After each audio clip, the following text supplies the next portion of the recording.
Gold, trusted gold buyers. మీరు తాకట్టు పెట్టిన బంగారాన్ని విడిపించి ఈ రోజు ఉన్న మార్కెట్ ధరకు కొనబడను.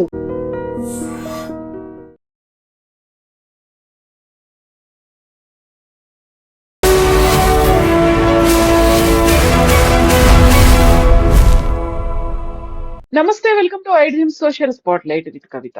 ఇరాన్ మీద అమెరికా, ఇజ్రాయెల్ సంయుక్తంగా దాడి చేసి సుప్రీం చీఫ్ ఖమేనీని చంపిన తర్వాత ఇరాన్ గల్ఫ్ కంట్రీస్ మీద అటాక్ స్టార్ట్ చేసింది. ఒకవైపు అక్కడ రాకెట్లతో పాటుగా మిసైల్స్ తో అటాక్స్ చేస్తోంది. అక్కడున్నటువంటి తెలుగు వాళ్ళు భయంతో బతుకుతున్నటువంటి పరిస్థితి.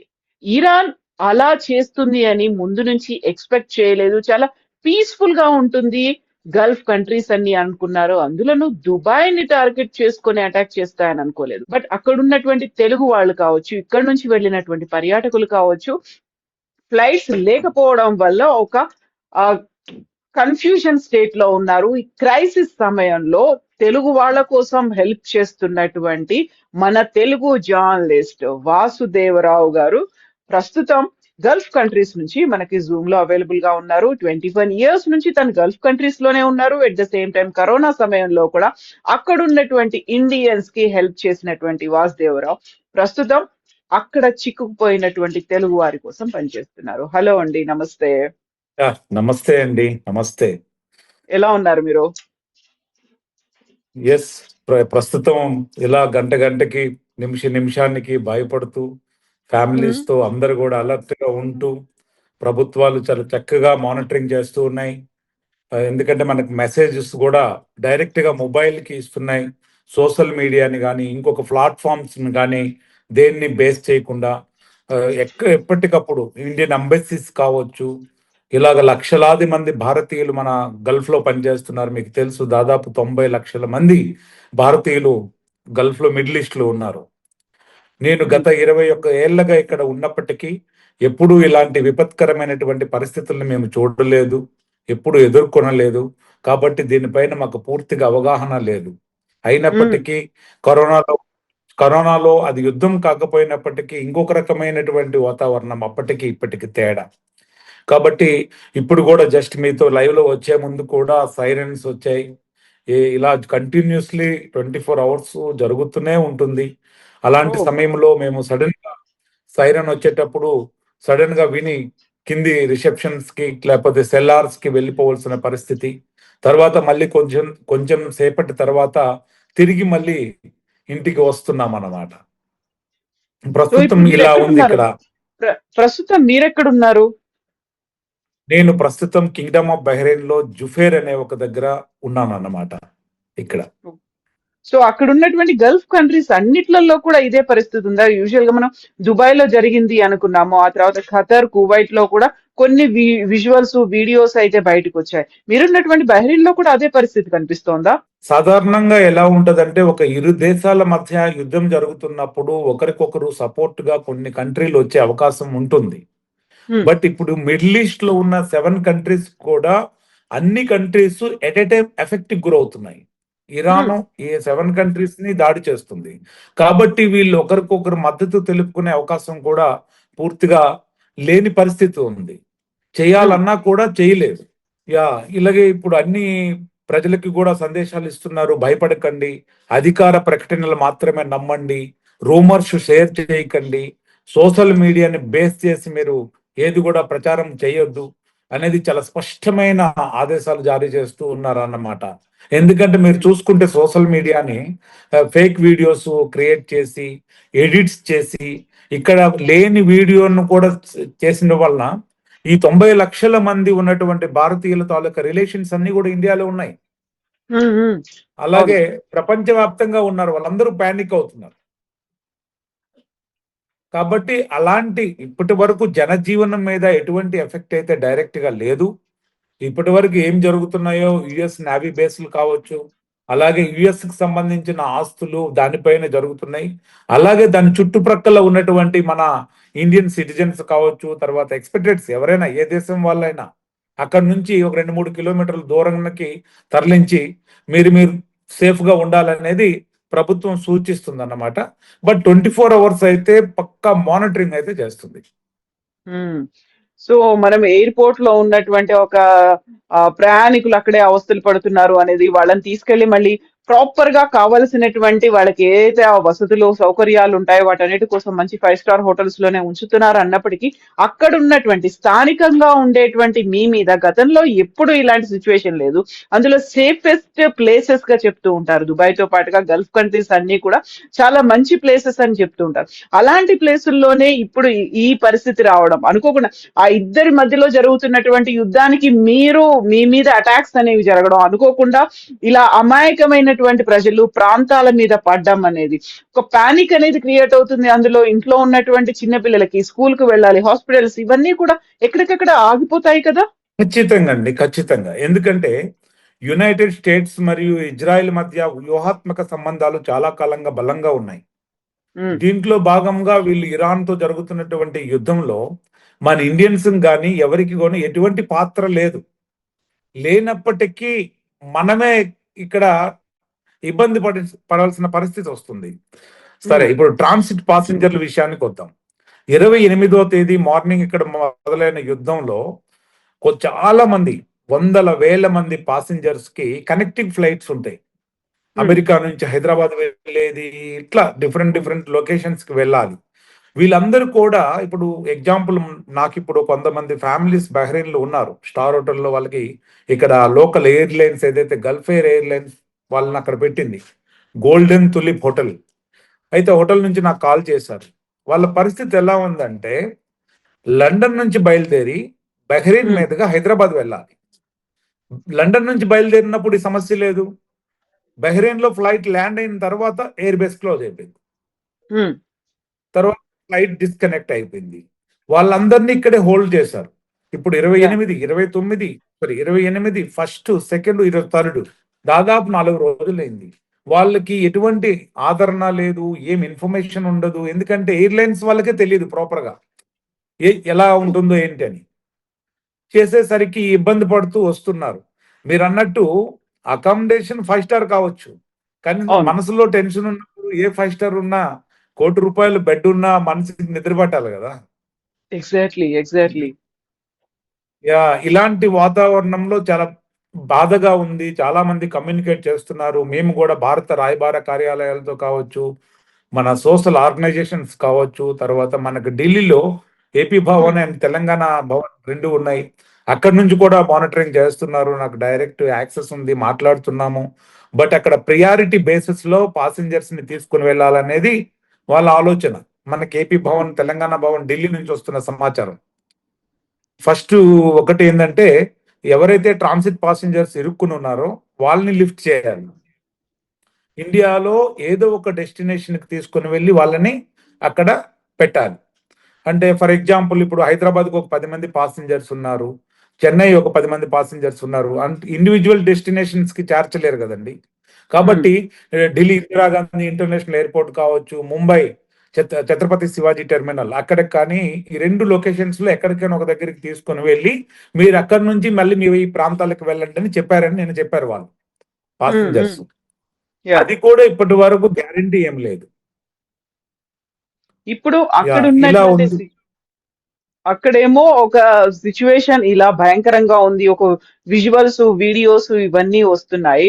అదే సమయంలో తెలుగు మీడియా చాలా అతిగా చేస్తోంది. ఇలాంటి పరిస్థితి ఏం లేదు చూడండి అనేటువంటి కొన్ని వీడియోస్ మన తెలుగు వాళ్ళే రిలీజ్ చేస్తున్నారు అనేటుంది. What exactly is happening? అక్కడ నిజంగా భయం ఉందా, లేకుంటే అంతా పీస్ఫుల్ గానే ఉందా? ఇక్కడ మేము ఆలోచిస్తున్నట్టుగా, మేము ఊహించుకున్నట్టుగా భయంకరంగా ఉందా?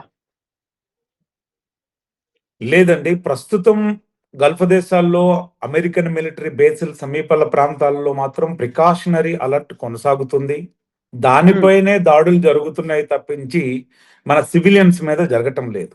అయితే ఎందుకు సివిలియన్స్ కానీ మధ్యలో సిటీల మధ్యలో వేస్తున్నారు అని అంటే యుఎస్ కు సంబంధించిన వాళ్ళు కానీ, నేవీ బేసుల్లో పనిచేసిన వాళ్ళు కానీ, వీళ్ళ మధ్యన రెసిడెంట్స్ మధ్యన కొంతమంది ఉంటున్నారనే ఇంటర్నల్ సమాచారాలు ఉంటాయి కదా. దాన్ని బేస్ చేసుకుని వాళ్ళు కొంచెం చేయాల్సి వస్తుంది. బట్ పానిక్ సిచ్యువేషన్ అయితే కాదు. హైటెండెడ్ సెక్యూరిటీ ఫేస్ అని చెప్పాలి. ప్రభుత్వాలు ముందస్తు భద్రతా చర్యలు కూడా చాలా బలంగా చేపడుతున్నాయి. ఉమ్, ఎప్పటికప్పుడు సెక్యూరిటీ పెట్రోలింగ్ పెంచుతున్నారు. తర్వాత సెన్సిటివ్ జోనుల్లో యాక్సెస్ కంట్రోల్ ఇస్తున్నారు, తర్వాత ఎమర్జెన్సీ రెస్పాన్స్ టీమ్స్ ఎప్పటికప్పుడు ఫాలోఅప్ చేస్తున్నారు, సివిల్ డిఫెన్స్ కమ్యూనికేషన్ యాక్టివ్ ఉంది. ముఖ్యంగా ప్రజలకు సమాచారం ఆలస్యం కాకుండా వాళ్ళు ఎప్పటికప్పుడు మనకి ఫాలోఅప్ చేస్తూ ఉన్నారు. ప్రజెంట్ అయితే ఏం పెద్ద సివిలియన్స్కి ఏం ఎఫెక్ట్ ఏం లేదు. బట్ దుబాయ్ అబుదాబిలో మొన్న ఒకటి జరిగింది, ఒక అతను చనిపోవడం జరిగింది, అది మీరు కూడా చూసి ఉంటారు. బట్ సోషల్ మీడియాలో ప్రచారం అవుతున్నంత భయంకరంగానైతే లేదు. ఓకే. సో మీరు జర్నలిస్ట్, అక్కడ ఉన్నటువంటి గల్ఫ్ న్యూస్ లో మీరు కూడా వర్క్ చేస్తున్నారు. అక్కడ వచ్చేటువంటి మీడియా కవరేజ్ అనేది ఎలా ఉంది? వాళ్ళు దీనికి కారణం, ప్రధానమైనటువంటి కారణం ఎవరని భావిస్తున్నారు? అకార్డింగ్ టు యూ, మీరు కూడా జర్నలిస్ట్ కాబట్టి అక్కడ ఉన్నటువంటి పబ్లిక్ తో ఇంటరాక్ట్ అయినప్పుడు వాట్ దే ఆర్ ఫీలింగ్, వాళ్ళ దగ్గర నుంచి వస్తున్నటువంటి ఫీడ్బ్యాక్ ఎలా ఉంది అసలు? అంటే ఇక్కడ ఫస్ట్ ఆఫ్ ఆల్ ఎలా ఉంటదంటే అండి, ఏదైనా ఒక విపత్కర పరిస్థితి వచ్చినప్పుడు ఫస్ట్ వీళ్ళు సోషల్ మీడియాని చాలా కంట్రోల్లోకి తీసుకుంటారు. Okay. WhatsApp, Facebook, Twitter, Instagram, ఇలా ప్రతి వేదికను కూడా వాళ్ళ కంట్రోల్లోకి తీసుకొని దానికి పర్టికులర్గా పటిష్టమైన మానిటరింగ్ చేస్తారు. ఎవ్వరు కూడా గవర్నమెంట్ అథెంటిక్ ఇన్ఫర్మేషన్ బయటకు రానంత వరకు మీరు ఏ ప్లాట్ఫామ్స్ లో కూడా ఎలాంటి వార్త కూడా వేయడానికి లేదు. అది కూడా గవర్నమెంట్ అఫీషియల్ గా వచ్చిన తర్వాత కూడా మీ ఇష్టానుసారంగా చేయటానికి లేదు. మీకు అక్కడ ఈ ఒక లైసెన్స్డ్ ఇది ఉండాలి. ఓకే. కాబట్టి ఈ విధంగా కట్టడి చేసిన తర్వాత ప్రజలకి కూడా వాట్ ఈస్ ద రియాలిటీ అనేది తెలుస్తుంది. ఎందుకంటే మనం గవర్నమెంట్ వెబ్సైట్స్ చూస్తే తెలుస్తుంది, తర్వాత వాయిస్ ఎఫ్ఎం రేడియోస్ ఉంటాయి, దాంట్లో కూడా ప్రచారం చేస్తూ ఉన్నారు. 24 అవర్స్ దాన్ని ప్రచారంలో ఉంది. కాబట్టి జనాలకి మిస్కమ్యూనికేషన్ అయ్యే అవకాశం లేదు. సోషల్ మీడియా ప్రచారం మీరు చూస్తే ఈ ఏఐ ఇలాంటి వచ్చిన తర్వాత ఇరాన్ మిసైల్ కన్నా ప్రమాదం. ఒక అబద్ధము చాలా ఫాస్ట్ గా స్ప్రెడ్ అయిపోయి, అంటే మనకి ఏది లేని దానిని కూడా బలంగా మనలో ఉన్నట్టు చేస్తే ఆ మందుకి మెడిసిన్ కూడా ఉండదంటారు. అంటే భయం ఒకటి వచ్చేస్తుంది మైండ్ లో. తర్వాత ఏమో జరుగుతుందని ఒక భయం తప్ప. నాకు కూడా వచ్చింది కొన్ని వందల వేల ఫోన్ కాల్స్ 2 తెలుగు రాష్ట్రాల నుంచి వస్తూ ఉంటాయి. ఎందుకంటే మనం పబ్లిక్ డొమైన్ లో ఎప్పుడు ఉంటాం. కరోనాలో కూడా 13 చార్టెడ్ ఫ్లైట్స్ నేను రన్ చేశాను, 3500 మందిని తరలించాం. కాబట్టి నాలో ఒక కాన్సెప్ట్ ఏంటంటే, ఈ సమయంలో ఒక ఫోన్ ఎత్తి మనం మాట్లాడితే కనుక పెద్ద రిలీఫ్ ఇస్తుంది. మీరేం చేయాల్సిన అవసరం లేదు, ఎవరికి డబ్బులు ఇవ్వాల్సిన అవసరం లేదు, ఎవరి దగ్గర డబ్బులు తీసుకోవాల్సిన అవసరం లేదు. జస్ట్ ఫోన్ కాల్కి ఒక రియాక్షన్ ఇస్తే చాలు. ఇప్పుడే విజయవాడ నుంచి ఒక సాఫ్ట్వేర్ కంపెనీ అతను ఫోన్ చేసి, వాసు గారు మా పర్సన్ దుబాయ్లో ఉరుక్కున్నారు, వాళ్ళ ఫాదర్ చనిపోయారు, ఇక్కడ ఎలా అవుతుంది ఏంటని ఏడుస్తూ ఫోన్ చేశారు. నేను చెప్పాను, ఎమిరేట్స్ ఉంటుందండి, వాళ్ళు మెడికల్ బేసిస్ లో ప్రియారిటీ బేసిస్ లో పాసెంజర్స్ ని లిఫ్ట్ చేస్తున్నారు, మీరు ఆ డెత్ సర్టిఫికేట్ అలాంటివి ఏమైనా అంటే అక్కడ చూపించండి చాలు అనేసరికి, వాళ్ళు అక్కడ దుబాయ్లో ఉన్న ఇంటర్నేషనల్ ఎయిర్పోర్ట్ లో ఉన్న ఎమిరేట్స్ కాల్ సెంటర్ కాల్ చేస్తే వాళ్ళకి సాయంత్రం ఫ్లైట్ ఉంది. అంటే ఒక కమ్యూనికేషన్ వలన ఇంత పెద్ద మనం ఇది చేయగలుగుతాం. అలాగే భారతీయ రాయబార కార్యాలయాలు, సోషల్ ఆర్గనైజేషన్స్ అన్నీ ఉన్నప్పటికీ 1 కోటి మందిని ఒకేసారి ఎవరు కూడా ఇది చేయలేని పరిస్థితి కదండి. అవును, అవును. అకామిడేట్ గాని చేయలేరు, జవాబుదారితనం చేయలేరు, మనం అలా ఉంటుంది. కాబట్టి మనందరం కూడా దాంట్లో భాగస్వామ్యం, కనీసం అవగాహన ఉన్న ప్రతి ఒక్కరు కూడా ఒక సైనికుడిలాగా పనిచేయాలి. అక్కడ మీడియా కవరేజెస్ ఎలా ఉన్నాయండి? ప్రింట్ కావచ్చు, ఎలక్ట్రానిక్ మీడియా కవరేజ్లు అనేవి ఎలా ఉన్నాయి అసలు? Media, electronic media, print media అనే కవరేజ్లు ఏవి కూడా స్పాట్కి వెళ్ళరాదు. ఏవి స్పాట్ లో మనం విజువల్స్ తీసుకునే దానికి లేదు. ఏదైతే పోలీస్ డిపార్ట్మెంట్ ఉంటుందో వాళ్ళ పర్సనే దాన్ని షూట్ చేసి మీడియాకి ఇస్తారు. అంటే ప్రాపర్ అథెంటిక్ ఇన్ఫర్మేషన్, ఏది కూడా మిస్కమ్యూనికేషన్ జరగకుండా. ఎందుకంటే మన ఛానళ్ళ ఆరాటం ఎక్కువై ఉన్నది లేనట్టు, లేనిది ఉన్నట్లు పుట్టించి ఈ వ్యూస్ కోసం కూడా ఎగబడే ఇది ఉంటుంది ఈ కాలం. కాబట్టి వాళ్ళు ప్రామిట్ గా, జెన్యూన్ గా ఏది ఉంటుందో అదే సొసైటీకి అందిస్తూ ఉంటారు అన్నమాట. ఆ సిస్టమ్ లో నాకు ఇప్పుడు ఇక్కడ అనిపిస్తుంది, మన ఇండియాలో కూడా ఆ సిస్టమ్ తీసుకొని రావాలి. అంటే ఒక అథెంటిక్ ఇన్ఫర్మేషన్ వెళ్ళడం వలన ప్రజలకి కూడా భావోద్వేగాలకు లోను కాకుండా రిలీఫ్ వస్తుంటది. ట్రూ. అనేది నా ఒపీనియన్. ఇక్కడ ఉండే లోకల్ పర్సన్ గా నేను ఇన్నేళ్లుగా ఉన్న అనుభవంతో, ఒక ఎక్స్పీరియన్స్ తో ఇలా నాకు అనిపిస్తుంది. నేను షేర్ చేసుకుంటున్నాను. అలాగని మన దేశాన్ని తక్కువ చేయటం కాదు, ఏం కాదు. ఒక ఎగ్జాక్ట్లీ అక్కడ సలహా. సీరియస్ కన్సర్న్ ఉంది. అక్కడ చాలా సెన్సిటివ్ గా ఇష్యూస్ ని హ్యాండిల్ చేయాల్సిన అవసరం ఉంటుంది. ఎమోషన్స్ అనేవి ఇక్కడ ఉంటాయి. అన్నిటికంటే మించి అక్కడ హ్యూమన్ బీయింగ్స్ ఉన్నారు. వాళ్ళని పానిక్ చేయడం కావచ్చు, లేకుంటే వాళ్ళకు ఉన్నటువంటి ఆ ఏదైతే ఇప్పటిదాకా కంటిన్యూ అవుతోందో ఒక మొరల్ కావచ్చు, దాన్ని అన్నిటిని డౌన్ చేసేటువంటి సిచ్యువేషన్స్ వచ్చిన తర్వాత, అన్ఎక్స్పెక్టెడ్ సీన్స్ అన్ని ఎంటర్ అయిపోయిన తర్వాత ఒక పానిక్ అనేది క్రియేట్ అవుతుంది. మీరు చెప్పినట్టుగా సైరన్లు వినిపిస్తున్నాయి, మాకు ఇంటి చుట్టుపక్కల అటువైపు బాంబులు పడుతున్నాయి, లేకపోతే అక్కడ మిసైల్లు వస్తున్నాయి, ఆ సౌండ్లు మాకు వినిపిస్తున్నాయి అన్నప్పుడు ఒక రకమైనటువంటి పానిక్ అనేది డెవలప్ అవుతుంది అందరిలోనూ. ష్యూర్, ష్యూర్, తప్పకుండా. ఇంకా ఇక్కడ ఇంకొకటి కూడా ఉందండి. ఉమ్, ఇక్కడ 2 రకాలైనటువంటి ఇన్ఫర్మేషన్ ఉంటుంది. ఉమ్, కొన్ని దగ్గరలో ఏవైతే యుఎస్ నావీ బేస్ కావచ్చు, ఇండియన్ యుఎస్ ఎంబసీలు కావచ్చు, దానికి దూరంగా ఉన్న ప్రజలకు దీని తాలూకు ఆనవాళ్ళు కూడా తెలిసే అవకాశం లేదు. ఉమ్, లేనప్పుడు వాళ్ళేమి అక్కడ మెసేజ్ పాస్ చేస్తారంటే, ఇక్కడ ఏమీ లేదు, అంత ఒట్టిదే, అంత ఇలాగో చెప్పే అవకాశం కూడా ఉంటుంది. బట్ ఉమ్, ఈ పరిసర ప్రాంతం ఉన్న వాళ్ళకి చాలా ఎఫెక్టివ్ గా ఉంటుంది. యా, మనం ఎవరితో మాట్లాడుతున్నాము, మీరు ఎక్కడున్నారు, మీరు ఏ ప్రాంతంలో ఉన్నారు, ఈ ఎఫెక్టివ్ ప్లేస్ లో మీరు ఉన్నారా లేదన్నది కూడా చాలా ఇంపార్టెంట్. ఉమ్. ఇప్పుడు మేము సిటీ మధ్యలో ఉన్నాం, మా చుట్టూ జరుగుతూ ఉంటుంది అన్నమాట. కాబట్టి మనం ఎనీ టైం యాక్టివ్ గా ఉంటాం. సో ఆ కమ్యూనికేషన్ అనేది ఎలా ఇస్తున్నారండి అక్కడ ఉన్నటువంటి వాళ్ళకి? అక్కడ గవర్నమెంట్ దగ్గర నుంచి కావచ్చు, లేకుంటే అక్కడ ఉన్నటువంటి పోలీస్ కావచ్చు, అక్కడ లోకల్ అథారిటీస్ కావచ్చు, ఇన్ఫర్మేషన్ ని ఎలా షేర్ చేస్తున్నారు, ఎలా వాళ్ళు పానిక్ అవ్వకుండా చూసుకుంటున్నారు, వాళ్ళకి కావాల్సినటువంటి గ్రాసరీస్ కావచ్చు, బయటకు వెళ్ళడానికి కొన్ని ఎసెన్షియల్ ఫెసిలిటీస్, ఇలాంటి మెడికల్ దానికో వెళ్ళాల్సిన అవసరం ఉంటుంది కదా, రోడ్లన్నీ ఎలా 144 సెక్షన్ లాగా ఉన్నాయా? కమ్యూట్ అనేది అవుతుందా? ట్రాన్స్పోర్ట్ సిస్టమ్ ఎలా ఉంది? ట్రాన్స్పోర్ట్ సిస్టమ్ విషయానికి వస్తే మనకి ప్రతిరోజు కూడా అలర్ట్ మెసేజెస్ ప్రతి హాఫ్ అన్ అవర్కి ఒకసారి వస్తాయి. మీకు అవసరమైతే బయటికి రండి, మీకు అత్యవసర సమయాల్లో మాత్రమే రోడ్ల మీద ప్రయాణం చేయండి. ఎందుకంటే ప్రతిసారి మీరు అంబులెన్స్లకు కానీ, ఫైర్ ఇంజిన్స్ కానీ రోడ్లు క్లియర్ గా పెట్టాలి.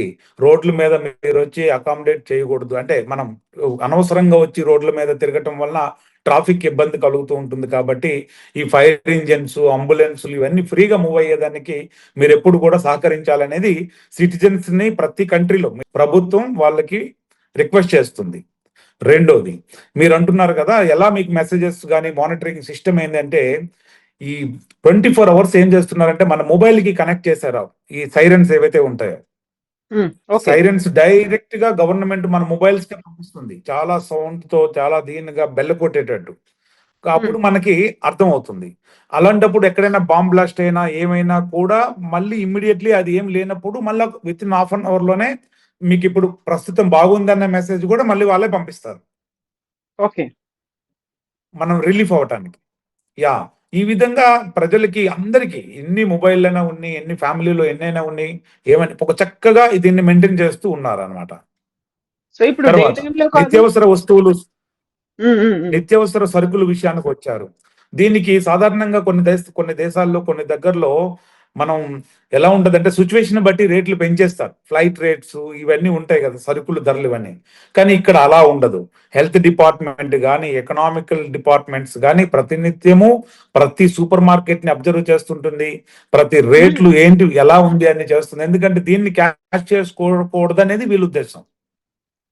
వాళ్ళకు కూడా వార్నింగ్ ఇస్తూ ఉంటుంది. ఇదేంటి సరుకుల రేట్లు పెంచడం కానీ, ఏమైనా లేవని చెప్పి ఉన్నది లేనట్లు చేయటం కానీ ఎటువంటి దీనికి ఛాన్స్ ఉండదు.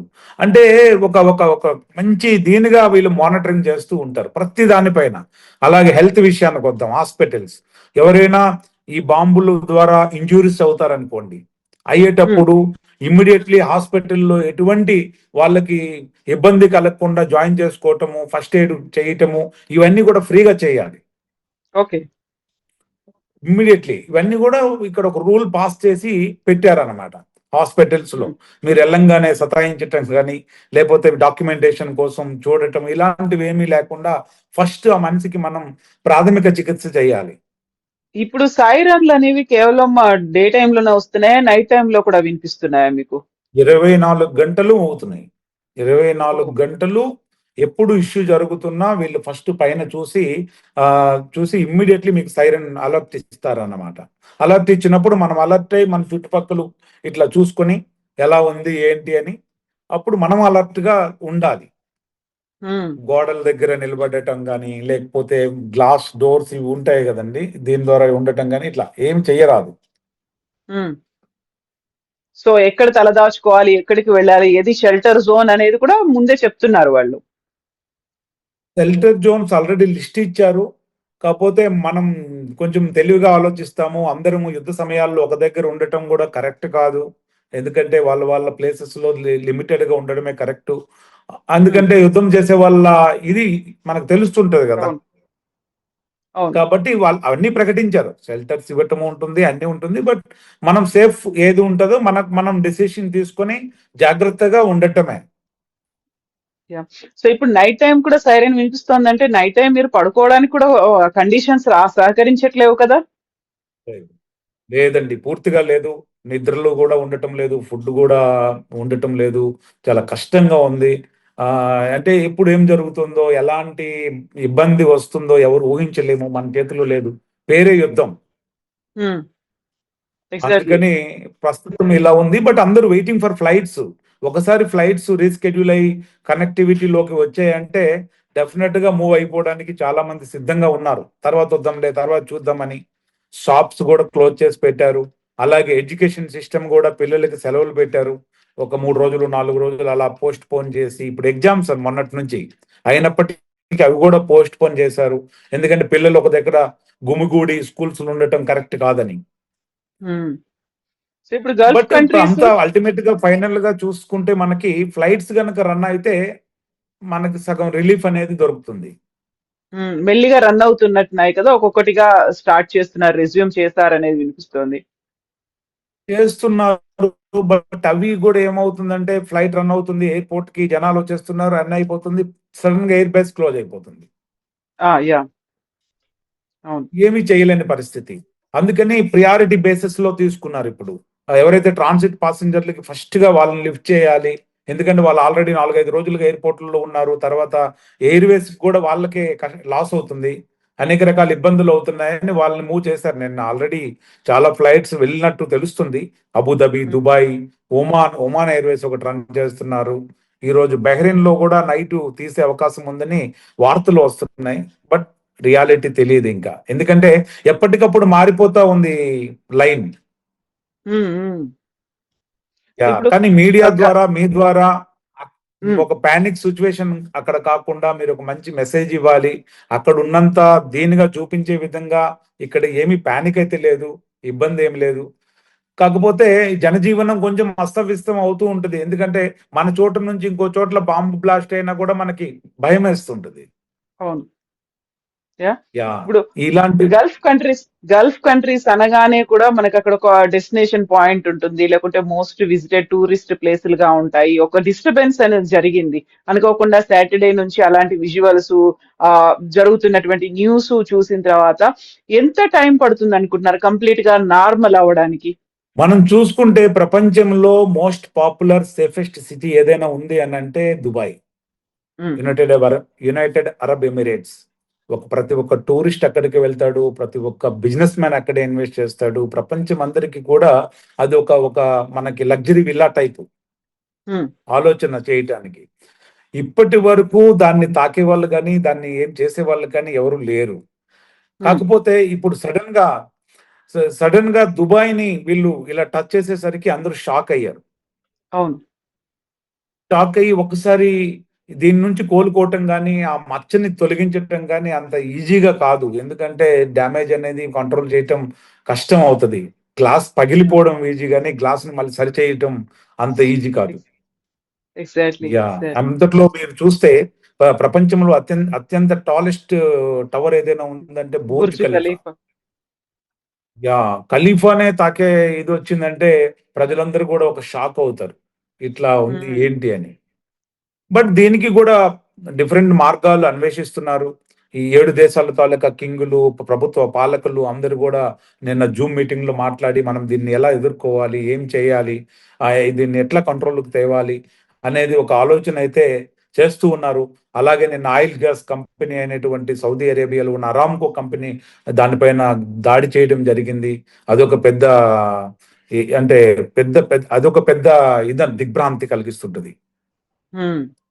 సో ఇక్కడ ఉన్నటువంటి వాళ్ళకి, ఆ కుటుంబ సభ్యులకో లేకుంటే ఎవరైతే అక్కడ వెళ్ళిపోయి చిక్కుకుపోయారో వాళ్ళకి మీరేం చెప్తారు? ఫస్ట్ ఎవరైతే మనం గల్ఫ్ లో భారతీయులు ఉన్నారో వాళ్ళు ప్రతిరోజు వాళ్ళ కుటుంబ సభ్యులతో కనెక్టివిటీలో ఉండాలి. తర్వాత వీళ్ళు ఉండే లొకేషన్స్ ని వాళ్ళకి షేర్ చేయాలి. ఎందుకంటే సాధారణంగా ఎవరికి ఎవరు రిలేషన్స్ ఇక్కడ ఉండరు. ఓన్లీ ఇన్ఫర్మేషన్ బేస్డ్ కనెక్టివిటీ ఉంటుంది. కాబట్టి నేను కూడా చాలా మందికి చాలా సార్లు ఒక విషయాన్ని స్పష్టంగా చెప్తూ ఉంటాను. Human connectivity is most powerful weapon. మనకి డబ్బులు ఏది పని చేయనది, కనెక్టివిటీ చాలా పవర్ఫుల్ గా పనిచేస్తుంటది. చాలా మంది ఏం చేస్తారంటే ప్రతి నెల డబ్బులు పంపుతున్నాడు కదా అని మా మనసు పట్ల ఆయన అడ్రస్ ఏంది, ఆయన కంపెనీ ఏంది, ఆయన పాస్పోర్ట్ ఏమి, ఆయన కాంటాక్ట్స్ ఏమి, ఆయనతో ఉండే మిత్రులు ఎవరు, మీ ఫ్యామిలీ మెంబర్స్ అనేది ఎవరు అనేది కనుక్కోకపోవడం వలన వాళ్ళ దగ్గర ఎటువంటి ఇన్ఫర్మేషన్ ఉండదు. నేను గత 21 సంవత్సరాలు ఇక్కడ సోషల్ ఆర్గనైజేషన్స్ లో వర్క్ చేస్తున్నప్పుడు ఇలాంటివి మా దగ్గర వస్తూ ఉంటాయి. ఏదో మారుమూల ప్రాంతాల నుంచి ఫోన్లు వస్తాయి. సార్ పలానా వ్యక్తి అబుదాబిలో పలానా కంపెనీలో పనిచేస్తున్నాడు, ఆయన మాకు డిస్కనెక్ట్ అయ్యాడు, వారం రోజులైంది, ఎవరికి ఫోన్ చేయాలి ఏంటి అనేది వాళ్ళకి పూర్తిగా ఏం తెలియదు. ఇక మనం ఆ పాస్పోర్ట్ నెంబర్ తీసుకుని ఆ దేశ వీసా సంస్థలకు కావచ్చు, పాస్పోర్ట్ కార్యాలయాలకి ఫోన్లు చేసి ఇన్ఫర్మేషన్ తెలుసుకొని ఇలా చేయాల్సిన పరిస్థితి వస్తుంటది. కాబట్టి ఇది చాలా ఇంపార్టెంట్. మీ పర్సన్ ఎక్కడున్నాడు, మీతో ఎవరు కాంటాక్ట్ లో ఉన్నారు, మీ ఫ్రెండ్స్ ఎవరు, కనీసం 1-2 కాంటాక్ట్స్ మన దగ్గర ఉండాలి. ఇది ఏ ఒక్కరికో కాదు, ప్రతి ఒక్కరికి వర్తిస్తుంది. వాడు వైట్ కలర్ అవని, బ్లూ కలర్ ఎంప్లాయ్ అవని, ఎవరైనా కానీ ప్రతి ఒక్కరికి ఇది వర్తిస్తుంది. అప్పుడు కనీసం లొకేషన్ అయినా మీ దగ్గర ఉంటే తెలియని వ్యక్తి అయినా అక్కడికి వెళ్ళే అవకాశం ఉంటుంది. ఏం జరిగిందో తెలుసుకొని మీకు సమాచారం ఇచ్చే అవకాశం ఉంటుంది.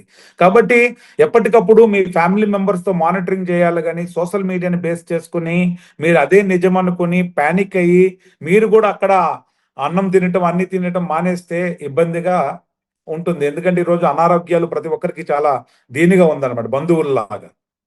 ఎస్ అండి. Thank you so much Vasu గారు, మీ టైం మాకు ఇచ్చినందుకు. బీ సేఫ్, మీరు అక్కడ జాగ్రత్తగా ఉండండి. And will be in touch, మాట్లాడుకుందాం మళ్ళీ రెగ్యులర్ అప్డేట్స్ కోసం. థ్యాంక్ యూ కవిత గారు. మీలాంటి వాళ్ళు కూడా మంచి మెసేజ్ ఇస్తూ ఉంటారు. చాలా రోజులుగా మాకు తెలుసు మీతో కూడా ఈ రోజు టచ్ లో వచ్చినందుకు I'm so happy. Once again thank you అండి. థ్యాంక్ యూ అండి. Thank you so much. Thank you Vasu గారు. Thank you.